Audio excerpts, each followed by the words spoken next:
ഇന്ന് നമ്മൾ ഇവിടെ ഉണ്ടാക്കാൻ പോകുന്നത് മലബാറുകാരുടെ സ്പെഷ്യൽ ഡിഷായ പാൽവാഴക്കയാണ്.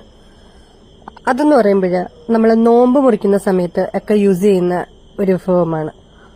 നല്ലൊരു ടേസ്റ്റി ആയിട്ടുള്ള വിഭവമാണ്, മസ്റ്റ് ട്രൈ ഐറ്റവുമാണ്.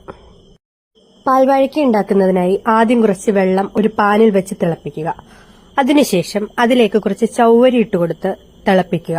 ചെറുതീയിൽ ഇളക്കിക്കൊണ്ടിരിക്കുക. അതിനുശേഷം 2 ഏത്തക്ക എടുത്ത് നല്ല രീതിയിൽ അരിഞ്ഞെടുക്കുക. അരിഞ്ഞതിന് ശേഷം മാറ്റിവെക്കുക. നമ്മുടെ തിളച്ചു വന്ന ചൗവരിയിലേക്ക് കുറച്ച് പാലൊഴിച്ചു കൊടുക്കുക. ആവശ്യം 1 ഗ്ലാസ് പാലൊഴിക്കാം. അതിനുശേഷം അതിലേക്ക് കുറച്ച് ഏലക്ക പൊടിച്ചത് ഇട്ട് കൊടുക്കുക. എന്നിട്ട് നന്നായിട്ട് മിക്സ് ചെയ്ത് കൊടുക്കുക. അതിനുശേഷം അതിലേക്ക് ഏത്തക്ക അരിഞ്ഞു വെച്ചത് ഇട്ട് കൊടുക്കുക. നമ്മുടെ ഏത്തയ്ക്ക അരിഞ്ഞു വെച്ചത് ഇട്ടപ്പോഴത്തേക്ക് പാത്രം ചെറുതായിപ്പോയി. അപ്പോഴും നമ്മൾ പിന്നെ ഒരു വലിയ പാത്രത്തിലോട്ട് മാറ്റിയാണ് ബാക്കി ഉണ്ടാക്കിയത്. ബാക്കി സാധനങ്ങളൊക്കെ ആഡ് ചെയ്യണമെങ്കിൽ പിന്നെ പാടായിരിക്കും. അതുകൊണ്ട് പിന്നെ ഇതെല്ലാം കൂടെ നല്ല രീതിയിൽ തിളയ്ക്കുന്നിടം വരെ മിക്സ് ചെയ്ത് കൊടുക്കുക.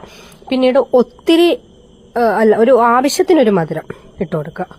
ഒത്തിരി മധുരം വേണ്ടവർക്ക് ഒത്തിരി മധുരം ഇട്ട് കൊടുക്കാം. അതിനുശേഷം അത് നല്ലപോലെ ഇതിനകത്തെല്ലാം പിടിക്കുന്നിടം വരെ ഒന്ന് ഇളക്കി കൊടുക്കുക.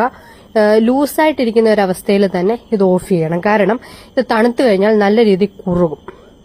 പിന്നീട് അതിലേക്ക് കുറച്ച് നെയ്യ് ഒഴിച്ച്, വേറെ ഒരു പാനിൽ നെയ്യ് ഒഴിച്ച് അതിലേക്ക് കുറച്ച് കിസ്മിസും അണ്ടിപ്പരിപ്പോ എന്തെങ്കിലുമൊക്കെ ഉണ്ടെങ്കിൽ അതെല്ലാം ഇട്ട് വഴറ്റിയെടുക്കണം. ജസ്റ്റ് ഇതൊന്ന് വഴണ്ടു വരുമ്പോൾ നമ്മുടെ തിളച്ചു വന്ന പാൽവാഴക്കയിലേക്ക് ഒഴിച്ചു കൊടുക്കണം. നമ്മുടെ പാൽവാഴക്ക റെഡി. ഇത് നോമ്പുതുറ സമയത്ത് മിക്കവരും ഉണ്ടാക്കുന്നതാണ്. മലബാറിലാണ് ഇത് സ്പെഷ്യൽ ഡിഷായിട്ട് ഉപയോഗിക്കുന്നത്. മസ്റ്റ് ട്രൈ ഐറ്റമാണ്. ഞാൻ ഉണ്ടാക്കിയതിൽ ഒരുവിധം കുറച്ച് ബെറ്റർ, നല്ല ടേസ്റ്റിൽ കിട്ടിയ ഒരു ഐറ്റമാണിത്. കുഞ്ഞുങ്ങൾക്കൊക്കെ വൈകിട്ട് വരുമ്പോൾ സ്നാക്സ് ആയിട്ടും കൊടുക്കുക. അത് മധുരം കുറച്ച് ആണെങ്കിൽ ഹെൽത്തി ആയിട്ട് കുറച്ച് ഏത്തക്കയൊക്കെ